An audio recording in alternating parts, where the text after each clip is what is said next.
ठीक है, आगे बढ़ते हैं। कल हम एसआई यूनिट पढ़ा रहे थे इलेक्ट्रिक फ्लक्स की।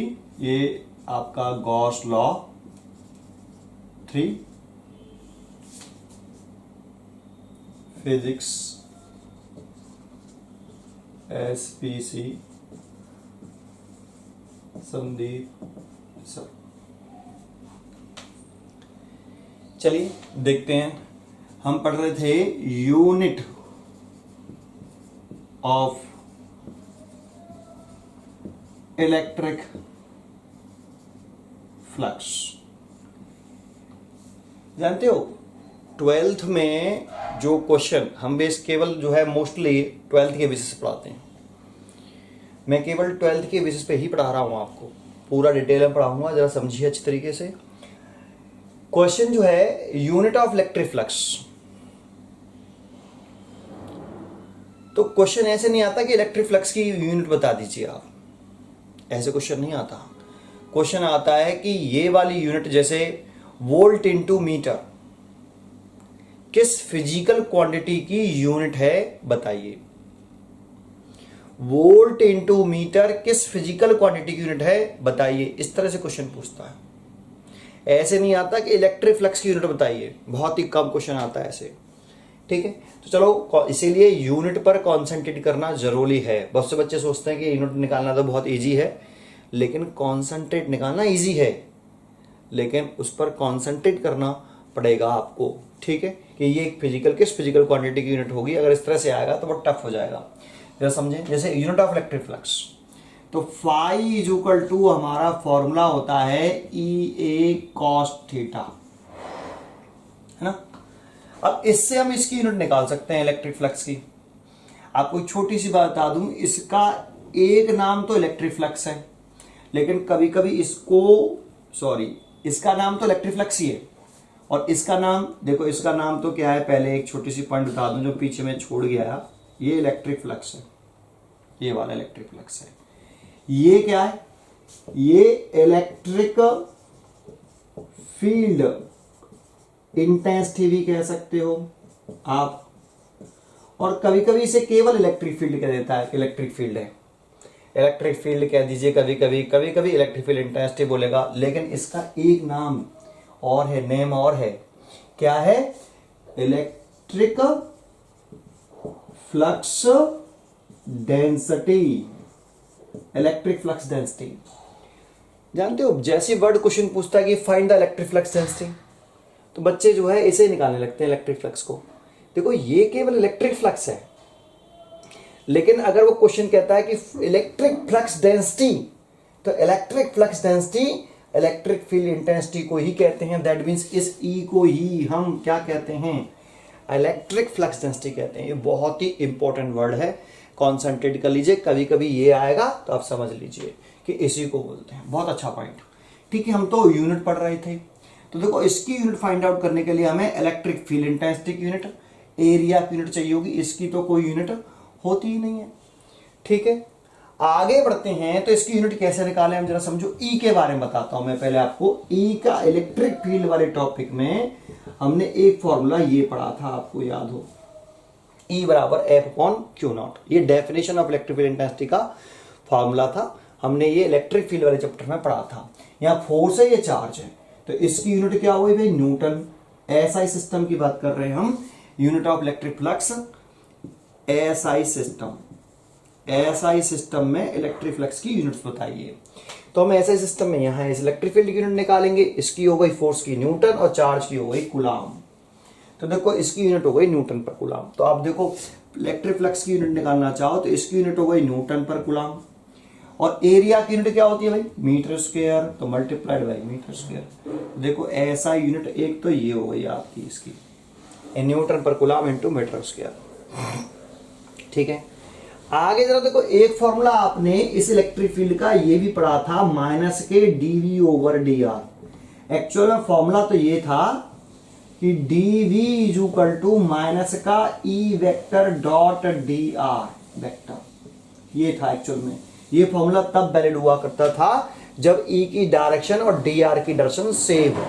माइनस साइन यहाँ ये इंडिकेट करता था कि इलेक्ट्रिक फील्ड की डायरेक्शन में चलने पर पोटेंशियल घटता है। ठीक है, ये हमने इलेक्ट्रिक पोटेंशियल वाले चैप्टर में किया। यहां डीवी क्या है आपको याद है, डीवी पोटेंशियल डिफरेंस था और डी आर डिस्टेंस थी ऐसे। तो पोटेंशियल इलेक्ट्रिक फील्ड की यूनिट यहां से लिखे हैं तो इसकी यूनिट होगी वोल्ट और डिस्टेंस की यूनिट होगी आपकी मीटर। ठीक है, ये बात समझ में आती है आपको? ठीक है, ये यूनिट के बारे में बोला। अब बच्चे सोचते हैं कि एक ही फिजिकल क्वांटिटी की सर दो डिफरेंट यूनिट्स हो गई।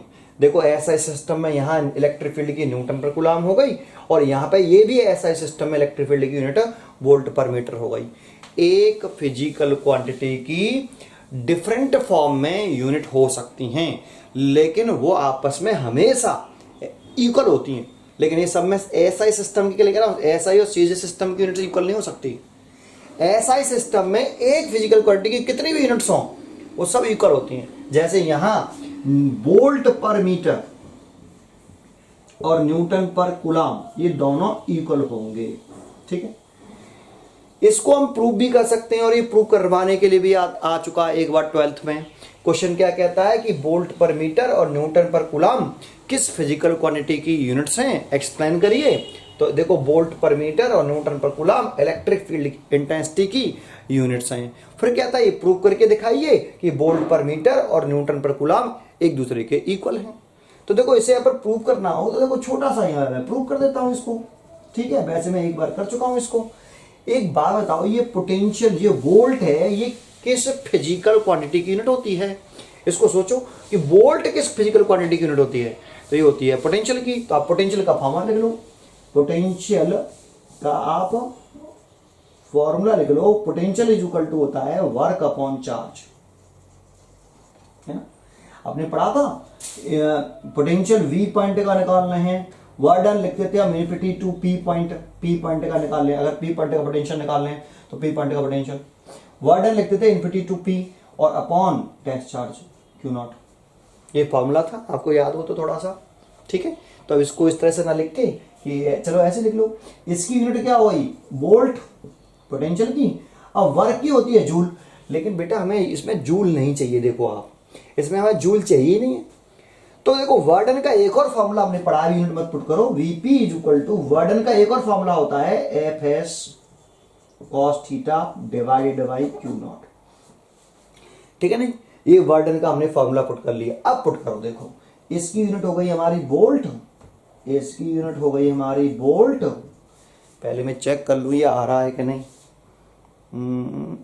BP F S cos theta नहीं आ रहा है ये वाला पॉइंट। चलो थोड़ा सा इधर लिख देते हैं इसको, यहाँ तक तो आ रहा होगा, ये देख लेते हैं।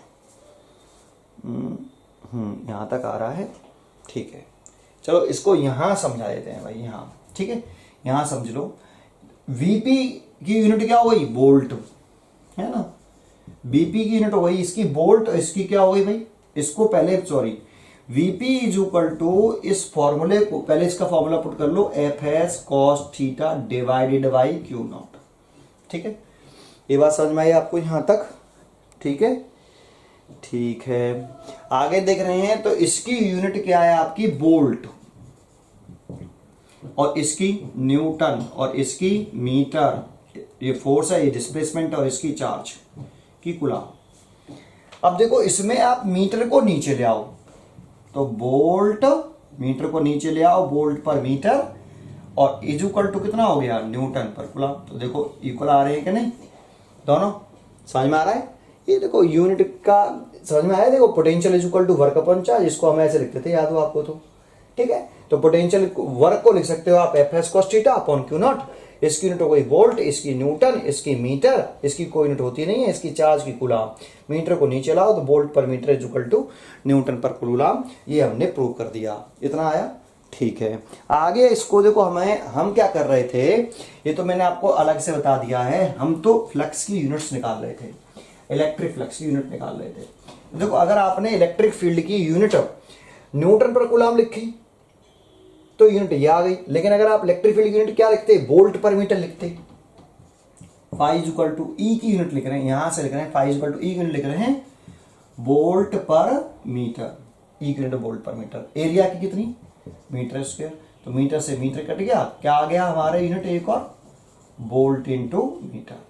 ठीक है, तो देखो ऐसे, तो देखो ये ऐसा ही सिस्टम में या तो वो इलेक्ट्रिक फ्लक्स की यूनिट न्यूटन पर coulomb into metre square use करेगा, is equal to volt into metre, है ना, ऐसे। तो ये निकाल लिया हमने। तो जानते हो क्वेश्चन कैसे आता है, ऐसे आता है कि वोल्ट इनटू मीटर किस फिजिकल क्वांटिटी की यूनिट है, तो हम बताएंगे इलेक्ट्रिक फ्लक्स की। अगर देखो आपने इस पर कॉन्सेंट्रेट नहीं किया ना, तो आप पोटेंशियल वाले टॉपिक में घूमते रहोगे। वोल्ट तो पोटेंशियल की होती है, मीटर डिस्टेंस की होती है, वोल्ट इनटू मीटर किसकी होती होगी, तो बहुत मुश्किल हो जाता है। ठीक है नहीं, तो इसलिए कॉन्सेंट्रेट कर लीजिए, volt into metre electric flux quantity की यूनिट्स होती है एसआई सिस्टम में। ठीक है, चलिए ये यूनिट का एसआई सिस्टम में। सीजी सिस्टम में देखो आप इसे डाइन लिख सकते हो, इसे स्टेट कूलम और इसे सेंटीमीटर का स्क्वायर, है ना। तो ये सीजी सिस्टम में हम नहीं बात कर रहे। ठीक है, चलिए आगे देखते हैं। यूनिट हमने पढ़ा दिया आपको, अगला टॉपिक देखते हैं। इसमें अगर हम अगला टॉपिक देखें नया, तो इलेक्ट्रिक फ्लक्स कितने फैक्टर पर डिपेंड करता है, तो फटाफट बता देते हैं इसको। फाई बराबर ई ए कॉस थीटा, ये आपका इलेक्ट्रिक फ्लक्स का फॉर्मूला है।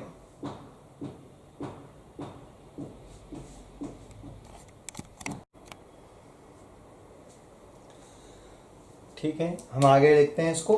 Phi is equal to E A cos theta है। इसमें इलेक्ट्रिक फ्लक्स 3 क्वांटिटी पे डिपेंड करता है, एक तो इलेक्ट्रिक फील्ड पर, एक एरिया पर, और एक angle between E and direction of area पर। थीटा का नाम angle between E and direction था। कैसे डिपेंड करता था समझे, देखो phi proportional to electric field. लेकिन ये जानते हो ये तब तक सही है कि आप इलेक्ट्रिक फील्ड बढ़ा रहे हो तो इलेक्ट्रिक फ्लक्स बढ़ रहा है। ये इसके लिए ए और थीटा कांस्टेंट रहने चाहिए। अब ए और थीटा को कांस्टेंट कर लो, आप एरिया चेंज नहीं कर रहे हो, थीटा चेंज नहीं कर रहे हो, केवल इलेक्ट्रिक फील्ड की स्ट्रेंथ बढ़ा रहे हो। तो इलेक्ट्रिक फ्लक्स पर क्या इफेक्ट पड़ेगा ये चेक करना है। जैसे मैं इसको समझाता हूं अलग से एक, ठीक है, जैसे यहां समझा देता हूं कि जैसे मेरे पास एक क्लोज सरफेस है, जैसे हमने कल अपनी वीडियो में बनाया था इलेक्ट्रिक फ्लक्स, जब मैंने पढ़ाया था उस टॉपिक को पहले पढ़ना तभी ये समझ में आएगा। ठीक है, ये इलेक्ट्रिक एरिया है, इसका एरिया ए है। एक आपका कॉइन है 10 रुपए का, या डिस्क कह सकते हो आप, डिस्क है, हॉरिजॉन्टल डिस्क। ठीक है, ये इसका प्लेन सरफेस होता है, प्लेन भी कह सकते हो, केवल प्लेन इस सरफेस का प्लेन सरफेस भी कह सकते हो, ये प्लेन है। और प्लेन के परपेंडिकुलर सेंटर से पास होने वाली जो लाइन होती है ऐसे, इसको हम एक्सिस कहते हैं। ठीक है, एरिया की डायरेक्शन जो होती थी वो प्लेन सरफेस के परपेंडिकुलर आउटवर्ड, तो हमने एरिया की डायरेक्शन ये दिखा दी, ये ऐसे। अगर इलेक्ट्रिक फील्ड लाइंस इसमें से पास आउट करें तो देखो इसमें एक इलेक्ट्रिक फील्ड है, एरिया की डायरेक्शन की जरूरत नहीं है यहाँ पे, आप केवल क्या करें इलेक्ट्रिक फील्ड लाइंस दिखाएं। तो ये इलेक्ट्रिक फील्ड लाइंस, ये वाली इलेक्ट्रिक फील्ड लाइंस, ये वाली इलेक्ट्रिक फील्ड लाइंस, ये वाली इलेक्ट्रिक फील्ड लाइंस, और ये वाली भी इलेक्ट्रिक फील्ड लाइंस, और ये वाली भी इलेक्ट्रिक फील्ड लाइंस। ये एक मैंने एक इलेक्ट्रिक फील्ड बना दिया, देखो आपको ऐसे, इस तरीके से। अब देखो इसमें इस जो डिस्क है, क्लोज जो सरफेस है, इस सरफेस से कितनी इलेक्ट्रिक फील्ड लाइंस क्रॉस कर रही हैं, सरफेस से पास हो रही हैं। ठीक है, नहीं निकल रही हो सरफेस से परपेंडिकुलरली कितनी लाइंस निकल रही हैं उसको काउंट कर लो। याद करो पीछे मैंने डेफिनेशन दी थी, number of electric field lines passing perpendicular to the plane surface is called electric flux. किसी भी सरफेस से परपेंडिकुलरली पास होने वाली number of electric field lines को इलेक्ट्रिक फ्लक्स कहते हैं। तो बताओ इस सरफेस से कितनी इलेक्ट्रिक फील्ड लाइन पास हो रही हैं, तो इस सरफेस से जो इलेक्ट्रिक फील्ड लाइन पास हो रही हैं वो एक, देखो ये तो सरफेस से बाहर है, ये भी बाहर है, ये सरफेस यहीं तक है, देखो यहां तक ऐसे, तो ये काउंट नहीं करेंगे, ये भी काउंट नहीं करेंगे। 1 2 3 4 5 और ये 6, तो 6 इसका इलेक्ट्रिक फ्लक्स हो गया, 5 बराबर 6। ये इलेक्ट्रिक फील्ड है आपका ई। ठीक है, तो आप नंबर से भी काउंट कर सकते हो ऐसे, ये बाहर है इसीलिए इसको काउंट नहीं कर रहे, इसको नहीं कर रहे और इसको नहीं कर रहे। ठीक है, एक और बना लो इधर की तरफ, ऐसे में सिमेट्री हो जाएगी। ठीक है भाई, ऐसे। तो इसमें आपकी 6 इलेक्ट्रिक फ्लक्स है, इसका इलेक्ट्रिक फ्लक्स कितना है 6। लेकिन अगर हम इलेक्ट्रिक फील्ड की स्ट्रेंथ इंक्रीज कर दें सर इलेक्ट्रिक फील्ड की स्ट्रेंथ कैसे इंक्रीज करते हैं, इसका क्या मतलब है? इलेक्ट्रिक फील्ड की जब स्ट्रेंथ इंक्रीज होंगी तो जो इलेक्ट्रिक फील्ड लाइंस हैं वो वेरी क्लोज हो जाती हैं, पास पास आ जाती हैं। आपको एक प्रॉपर्टी याद हो इलेक्ट्रिक फील्ड की कि अगर इलेक्ट्रिक फील्ड हम ऐसे इलेक्ट्रिक फील्ड लाइंस बना रहे हैं, ऐसे देखो ऐसे मैंने इलेक्ट्रिक फील्ड लाइंस बनाई, कितनी इलेक्ट्रिक फील्ड लाइंस बनाई मैंने? 4। तो यहाँ पे पॉइंट डाल दिया, एक ए, यहाँ पे बी और यहाँ सी। बताओ किस पॉइंट पर इलेक्ट्रिक फील्ड इंटेंसिटी ज्यादा है, किस पॉइंट पर इलेक्ट्रिक फील्ड की स्ट्रेंथ मोर है? तो हम कहेंगे ए पॉइंट पर सबसे ज्यादा इलेक्ट्रिक फील्ड स्ट्रेंथ है और उससे कम बी पॉइंट पर है और सबसे कम सी पॉइंट पर है। क्यों? क्योंकि ए पर electric field lines very close है ना, एज कंपेयर टू बी। यहाँ पे थोड़ी सी फर्दर हो गई, यहाँ और दूर हो गई। जितनी दूर इलेक्ट्रिक फील्ड लाइंस होंगी इलेक्ट्रिक फील्ड घटता जाएगा, उसकी स्ट्रेंथ कम हो चली जाएगी।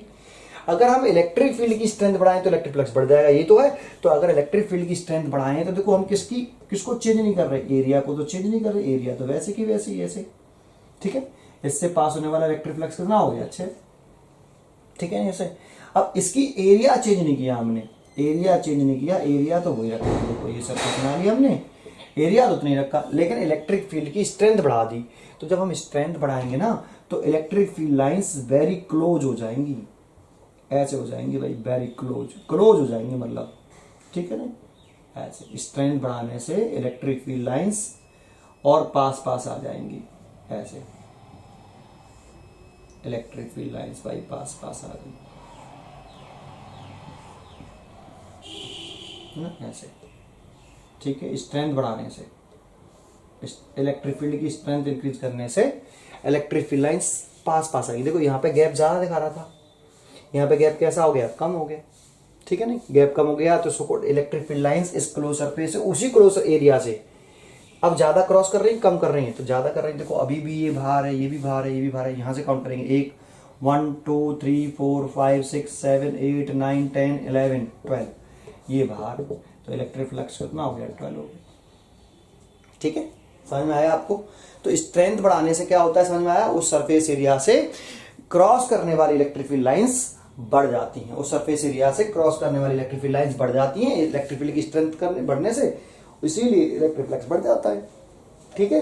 चलिए डेफिनेशन के अकॉर्डिंग समझा हमने इसको देखो डेफिनेशन से हम इस फॉर्मूले को हम डेफिनेशन से मैच कराएंगे। जो हमने बोला है, number of electric field lines passing perpendicular to the plane surface is called electric flux. इस लाइन से मैच करा रहे हैं, समझ में आ रहा है आपको?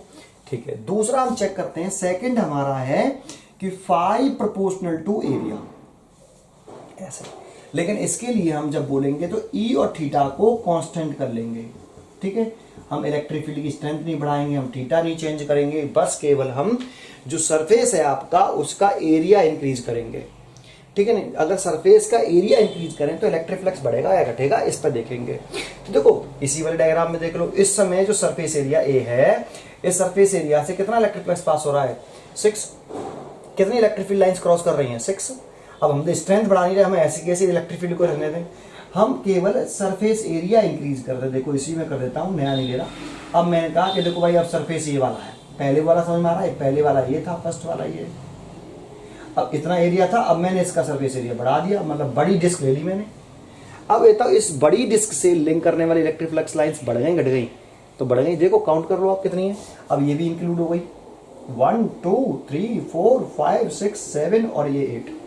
अब इस बड़े सरफेस से पास होने वाला इलेक्ट्रिक फ्लक्स 8 हो गया, छोटे सरफेस से पास होने वाला इलेक्ट्रिक फ्लक्स कितना था? 6 था, क्योंकि number of electric field lines जो क्रॉस हो रही हो सरफेस से वो बढ़ गई, इसीलिए इलेक्ट्रिक फ्लक्स क्या हो गया? इंक्रीज हो गया। तो इस तरीके से इलेक्ट्रिक फ्लक्स एरिया पे भी डिपेंड करता है। तीसरा पॉइंट जाता है कि इलेक्ट्रिक फ्लक्स क्या थीटा पे, थीटा याद है आपको किसके बीच में एंगल था? Angle between E and direction of area. देखो इलेक्ट्रिक फ्लक्स जो है सबसे इंपॉर्टेंट क्वांटिटी है। कल भी मैंने आपको इलेक्ट्रिक फ्लक्स के बारे में पढ़ाया, पूरा गॉस लॉ इलेक्ट्रिक फ्लक्स के बिना कुछ नहीं है। अभी मैं इसके बाद जस्ट न्यूमेरिकल कराऊंगा इसके ऊपर, ठीक है नहीं? अच्छे क्लियर है? पहले आप इसको समझ में आया आपको ये। अब एरिया पे इलेक्ट्रिक फ्लक्स, थर्ड पॉइंट जो हम बोल रहे हैं यहाँ, phi proportional to cos theta, और यहाँ ई और ए को हम कांस्टेंट रखें, ई और ए को कांस्टेंट रखें, ठीक है ना? तो अगर हम इसको देख रहे हैं तो जरा देखो इसको समझते हैं। जैसे हमारा ये क्लोज सरफेस था ऐसे, और इसके लिए हम पहले, ये प्लेन था आपका, प्लेन सरफेस, और एरिया की डायरेक्शन हम कैसे दिखाते हैं भाई, एरिया की डायरेक्शन हम कैसे दिखाते हैं, एरिया की डायरेक्शन सरफेस प्लेन के परपेंडिकुलर बाहर की तरफ, इसी को हम एक्सेस भी बोलते हैं, ऐसे। ठीक है भाई। इलेक्ट्रिक फील्ड लाइंस अगर ऐसे पास हो, इससे ऐसे नहीं कि केवल एक ही इलेक्ट्रिक फील्ड लाइंस बनाई है, बहुत सारी मतलब तिरछी पास हो इस तरह से, है ना। तो थीटा किसके बीच में एंगल था, ई और एरिया की डायरेक्शन के बीच में, देखो ये वाला, ठीक है, ये ई और एरिया की डायरेक्शन के बीच में एंगल है। तो जरा क्या ये वाला electric field electric flux produce कर रहा है, तो नहीं कर रहा है, क्योंकि आपको याद हो हमने डेफिनेशन ऑफ वर्ड यूज किया था, number of electric field passing perpendicularly to the plane surface, perpendicular जो इलेक्ट्रिक फील्ड पास होता है वही इलेक्ट्रिक फ्लक्स जनरेट करता है। तो क्या ये वाला electric field electric flux produce कर रहा है, नहीं कर रहा, तो इसे हम काउंट भी नहीं करेंगे। कौन सा electric field electric flux produce करता है, जनरेट करता है, जो उस सरफेस के परपेंडिकुलर हो। तो क्या ये इलेक्ट्रिक फील्ड सरफेस के परपेंडिकुलर है, प्लेन के परपेंडिकुलर है, नहीं, तो इसका कंपोनेंट कर ले, ये देखो ये वाला ई कॉस थीटा, ये इसका मैंने कंपोनेंट कर लिया ई कॉस थीटा। क्या ये वाला इलेक्ट्रिक फील्ड, ये जो कंपोनेंट है इसका जो पार्ट है एक, ये क्या इलेक्ट्रिक फील्ड जनरेट कर रहा है, तो ये कर रहा है, क्योंकि ये सरफेस के परपेंडिकुलर है। डेफिनेशन में जाओ तो आपको उसमें वर्ड यूज करते हैं हम, ये परपेंडिकुलर वाला ई कॉस थीटा। तो ये इलेक्ट्रिक फील्ड प्रोड्यूस कर रहा है कि नहीं। अगर ई की वैल्यू हम कांस्टेंट रख रहे हैं, अब जरा सोचो, ये फ्लक्स प्रोड्यूस कर रहा है, अगर हम ई की वैल्यू कांस्टेंट रख रहे हैं, मैंने कहा ई की वैल्यू कांस्टेंट है और एरिया की वैल्यू भी कांस्टेंट है, लेकिन इस थीटा को चेंज करें तो ये वाला इलेक्ट्रिक फील्ड चेंज होगा कि नहीं। देखो इसे एक नया इलेक्ट्रिक फील्ड कह लो, ये ई डैश, है ना। तो अगर देखो ए वाला इलेक्ट्रिक फील्ड तो हमें कैसे रखना है, कांस्टेंट रखना है। देखो ये ई, तो ई तो हम कांस्टेंट कर लिया हमने भाई, ये वाला ई कांस्टेंट कर लिया, लेकिन अगर इस थीटा को चेंज करो, आप इलेक्ट्रिक फील्ड को आप थोड़ा सा ऐसे थीटा बढ़ाओ, ऐसे करो, ऐसे करो, ठीक है ना, ई को चेंज करो, ई की डायरेक्शन को चेंज करो, तो ई की डायरेक्शन चेंज करने से क्या होगा, थीटा चेंज होगा।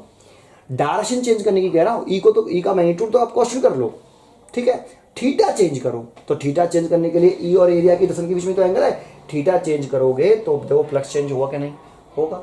थीटा बढ़ने पर, थीटा यहां बहुत इंपॉर्टेंट बोल रहा हूं, थीटा इंक्रीज होने पर बताओ इलेक्ट्रिक फ्लक्स क्या होगा, इंक्रीज या डिक्रीज, सोच के बताओ। थीटा इंक्रीज होने पर इलेक्ट्रिक फ्लक्स क्या होगा, इंक्रीज या डिक्रीज। तो बच्चे बोल देते हैं सर इंक्रीज, क्योंकि वो सोचते हैं कि देखो थीटा इंक्रीज होगा तो ये भी इंक्रीज हो जाएगा।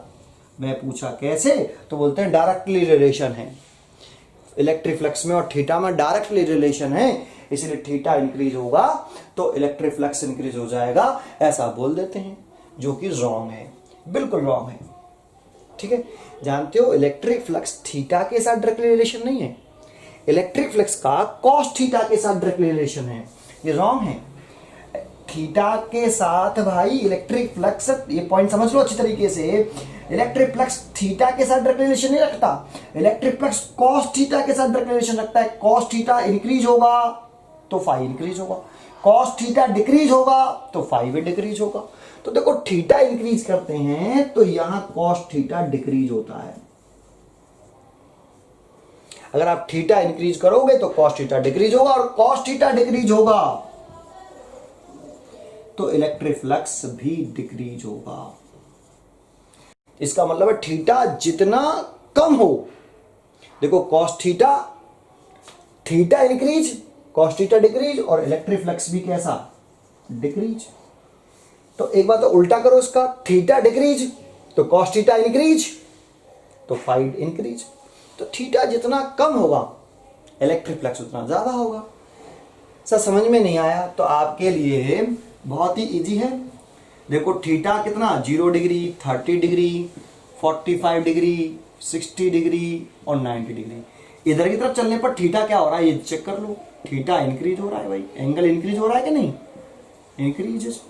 और अगर हम कॉस थीटा लिखें तो कॉस 0 की वैल्यू कितनी होती है, 1, कॉस 30 की वैल्यू कितनी होती है, √3/2, that means 1.732 divided by 2, divide करेंगे तो 0.8 के कर समथिंग आएगा। इसकी वैल्यू 1/√2, इसकी वैल्यू 1/2 0.5 आएगा जो सॉल्व करने पर, इसकी वैल्यू 0। तो आप चेक कर लो इधर की तरफ बढ़ने पर कॉस थीटा क्या हो रहा है, कॉस थीटा क्या हो रहा है, डिक्रीज इंक्रीज, तो डिक्रीज। जैसे जैसे थीटा बढ़ रहा है कॉस थीटा घट रहा है। भाई कॉस 0 की वैल्यू सबसे ज्यादा है कि नहीं, कॉस 0 की वैल्यू सबसे ज्यादा 1 मैक्सिमम। तो थीटा जब 0 डिग्री होगा ना तो उससे पास होने वाला इलेक्ट्रिक फ्लक्स कैसा होगा, मैक्सिमम। और जैसे जैसे थीटा बढ़ाओगे फ्लक्स कितना, देखो जैसे ही ये इलेक्ट्रिक फील्ड, अगर आप इस डायग्राम को ऐसे कर दो, ये सरफेस है, ये प्रॉपर्टी मैंने बताई थी पीछे आपको, तो ये प्लेन हो गया आपका। और इलेक्ट्रिक एरिया की डायरेक्शन तो हमेशा प्लेन के परपेंडिकुलर। अगर इस ई को आप ऐसे घुमा, यहां पे था तो थीटा 0 डिग्री, अगर ये ई ऐसे होगा तो थीटा 0 डिग्री, और इसको घुमा चले जाओ ई और एरिया के बीच में, भाई ई यहां आ जाएगा तो ई और एरिया की डायरेक्शन के बीच में कितना एंगल हो जाएगा, 0 डिग्री। और जैसे जैसे आप इसे घुमा चले जाओ तो थीटा बढ़ रहा है बढ़ रहा है बढ़ रहा है बढ़ रहा है, और ऐसे कर दोगे इलेक्ट्रिक फील्ड की डायरेक्शन आप ऐसे कर दो तो थीटा कितना हो गया, ई और ए के बीच में 90 डिग्री। और कॉस 90 डिग्री की वैल्यू कितनी होती है, 0। जब आप इस फॉर्मूले में थीटा 90 डिग्री आओ तो इलेक्ट्रिक फ्लक्स घट के कितना हो गया, 0। तो जब थीटा 0 डिग्री तो इलेक्ट्रिक फ्लक्स मैक्सिमम, जैसे जैसे घुमा चले जाओगे तो आप क्या थीटा क्या होगा, बढ़ रहा है, 90 डिग्री होने पर इलेक्ट्रिक फ्लक्स कितना हो जाएगा, 0। चलो ठीक है, ये समझ में आया आपको। तो इलेक्ट्रिक फ्लक्स किस तरह से इन तीनों क्वांटिटियों पर डिपेंड करता है वो मैंने आपको बता दिया। चले आगे देखते हैं, नेक्स्ट अगला टॉपिक देखते हैं। ठीक है, ये समझ में आया ना आपको। अब देखो छोटे छोटे पॉइंट बताऊंगा, उन पर कॉन्सेंट्रेट करना, ठीक है। बहुत छोटे छोटे, बिल्कुल इजी से होंगे, ऐसा नहीं कि बहुत टफ होते हैं, इंपॉर्टेंट है, बस हमें पता नहीं होता है, ठीक है। नहीं, बहुत ही इजी है भाई, ठीक है, जरा समझिए। जैसे पहला मैं पॉइंट बता रहा हूं आपको, phi is equal to E A cos theta, जरा समझना अच्छी तरीके से, ठीक है। क्वेश्चन ये है कि पहला केस फर्स्ट, इफ अगर आपका ई 0 है, इलेक्ट्रिक फील्ड 0 है, ये गिवन है आपको कि इलेक्ट्रिक फील्ड 0 है साहब, तो बताओ इलेक्ट्रिक फ्लक्स के बारे में आपका क्या कहोगे, मे बी 0 या must be 0। Electric flux may be 0 या मस्ट बी 0, इन दोनों में चॉइसों में से आपको एक बात बतानी है, ठीक है। अगर ई 0 हो, इलेक्ट्रिक फील्ड अगर 0 हो, तो इलेक्ट्रिक फ्लक्स के बारे में पूछ रहे हैं कि फाई मे बी 0 या मस्ट बी 0। इस पर ध्यान दीजिए आप, ठीक है, जरा समझते हैं।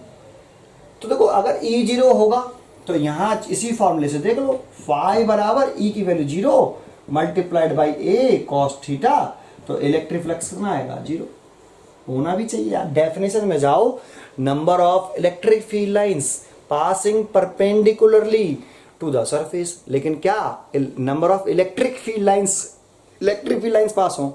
जब इलेक्ट्रिक फील्ड ही नहीं है तो इलेक्ट्रिक फील्ड लाइंस कैसे प्रोड्यूस होंगी। जहां इलेक्ट्रिक फील्ड होता है वहां इलेक्ट्रिक फील्ड लाइंस होती हैं, जहां इलेक्ट्रिक फील्ड नहीं होता वहां इलेक्ट्रिक फील्ड लाइंस भी नहीं होती। जब इलेक्ट्रिक फील्ड ही नहीं है तो इलेक्ट्रिक फील्ड लाइंस भी नहीं होंगी, और जब होंगी ही नहीं तो आप number of electric field lines कैसे बोलोगे, पासिंग कैसे करेंगे उससे परपेंडिकुलरली, या कैसे भी सरफेस एरिया से पास कैसे करेंगे, पास ही नहीं करेंगे तो इलेक्ट्रिक फ्लक्स कितना होगा, 0 होगा। तो 100% में कैसा ई 0 तो फाई मस्ट बी 0, ठीक है। नहीं, ये चॉइस हो गई। लेकिन इसमें एक रिवर्स केस भी आता है, सेकंड केस, इफ फाई अगर 0 देन ई के बारे में बताओ, ई मे बी 0 और मस्ट बी 0। ए मे और मे नॉट बी 0, मे और मे नॉट बी 0, मे और मे नॉट बी 0 या मस्ट बी 0, ये क्वेश्चन है। अगर फाई अगर 0 हो तो ई 0 होगा ही होगा, और ई 0 हो भी सकता है और नहीं भी हो सकता है, ठीक है। तो इस क्वेश्चन का जरा सोचो। तो देखो एक मैं इसमें यहां समझाता हूं, इफ पहले मैं ई 0 मान लेता हूं, अगर ई 0 है फिर फॉर्मूला लगा लेता हूं, फाई बराबर ई ए कॉस थीटा, ई की वैल्यू 0 रखेंगे तो फाई की वैल्यू 0 आएगी, तो ई 0 होगा तो फाई 0 होगा। अगर फाई 0 है तो ई भी 0 है, फाई 0 है तो ई भी 0 है कि नहीं? फाई 0 आ रहा है, देखो फाई 0 है तो ई भी तो 0 है, ये एक हो गया। ऐसे भी कह सकते हैं अगर ई 0 नहीं होता तो क्या फाई 0 हो सकता है? ई 0 ना हो तो क्या फाई 0 हो सकता है? तो मैं कहूंगा भाई जरा चेक कर लो, फाई बराबर ई ए कॉस थीटा ये होता है। देखो ई की वैल्यू तो 0 नहीं है और सरफेस एरिया तो होना ही चाहिए। थीटा की वैल्यू अगर कितनी कर लें 90 डिग्री, तो एंड थीटा 90 डिग्री हो जाए तो कॉस 90 डिग्री, ऐसे कॉस 90 डिग्री, तो इलेक्ट्रिक फ्लक्स कितना आने वाला है भाई? 0। कॉस 90 डिग्री 0 होती है। ये डायग्राम याद है आपको? ऐसे बना सकते हो आप। किसका डायग्राम? सरफेस ले लिया ऐसे, इसको आप प्लेन सरफेस कह सकते हो, ए प्लेन सरफेस, और एरिया की इंटरसेक्शन आप ऐसे दिखा सकते हो। इलेक्ट्रिक फील्ड प्लेन सरफेस के पैरेलल दिखा दो। इलेक्ट्रिक फील्ड है वो प्लेन सरफेस के कैसे? पैरेलल। तो हमें तो किसके बीच में एंगल लेना है? ई और एरिया की इंटरसेक्शन के बीच में एंगल लेना है 90 डिग्री, है ना? थ्योरेटिकली सोचो, सरफेस से क्रॉस नहीं कर रही, सरफेस से ऊपर से निकल जा रही हो, सरफेस को क्रॉस करके नहीं जा रहे। तो जब क्रॉस करनी चाहिए, crossing the area, crossing the surface, ठीक है ना? पास होनी चाहिए उस सरफेस से, पास नहीं हो रही, तो इलेक्ट्रिक फ्लक्स कितना हो गया? 0। तो यहां पर देखो आपका दैट इज इलेक्ट्रिक फ्लक्स कितना आ रहा है? 0 आ रहा है। कट गया इसमें से, ये वो उसमें नहीं आ रहा कैमरा में, यहां लिख देता हूं। इसका मतलब क्या? इलेक्ट्रिक फ्लक्स कितना आ रहा है? 0 आ रहा है। देखो इलेक्ट्रिक फ्लक्स तो 0 आ रहा है, लेकिन मैंने इलेक्ट्रिक फील्ड तो 0 नहीं रखा ना, तो इलेक्ट्रिक फील्ड 0 नहीं है तब भी तो इलेक्ट्रिक फ्लक्स कितना है? 0 है। तो इसीलिए हम क्या कहेंगे? मस्ट ई, फाई अगर 0 होगा तो ई मस्ट भी 0 या मे और मे नॉट भी 0। फाई अगर 0 हो तो जरूरी नहीं है कि ई 0 ही होगा, हो भी सकता है और नहीं भी हो सकता है, दोनों कंडीशन बन सकती हैं। ठीक है, एक पॉइंट ये हो गया, क्लियर हुआ? बहुत अच्छा पॉइंट था ये दोनों अच्छे पॉइंट थे। ठीक है, आगे चलते हैं, अगले पॉइंट में चलें इसमें हम, तो अगले पॉइंट की तरफ चलते हैं। ठीक है, तो अगला पॉइंट है, मैं आपको इसमें एक पॉइंट और लास्ट ये वाला पॉइंट और बता दूं, जरा समझो। देखो एक होता है हमारा इलेक्ट्रिक फ्लक्स फाई बराबर ई ए कॉस थीटा, इसको हम ऐसे भी ले सकते हैं फाई बराबर ई vector dot A vector, vector form में। इसके ऊपर वेक्टर नहीं लगाएंगे, पीछे बता चुका हूं मैं आपको। ठीक है, अच्छा एक हम लिख सकते हैं इसको ऐसे, डी फाई बराबर ई डी ए कॉस थीटा, है ना? ऐसे ले सकते हैं। अब इस फॉर्मूले को छोड़ देते हैं अभी, इसमें और इसमें डिफरेंस क्या है वो जरा समझ लीजिए बस केवल। ठीक है ना? देखो ये तो टोटल सरफेस एरिया है किसी सरफेस का, प्लेन किसी बॉडी का टोटल सरफेस एरिया। अगर टोटल सरफेस एरिया लिख रहे हो आप तो ये इलेक्ट्रिक फ्लक्स भी टोटल होगा। होल सरफेस एरिया से electric flux passing through the whole surface area, electric flux passing through whole surface area A, electric flux passing through whole surface area A. लेकिन ये आपका स्मॉल इलेक्ट्रिक फ्लक्स है, small electric flux passing through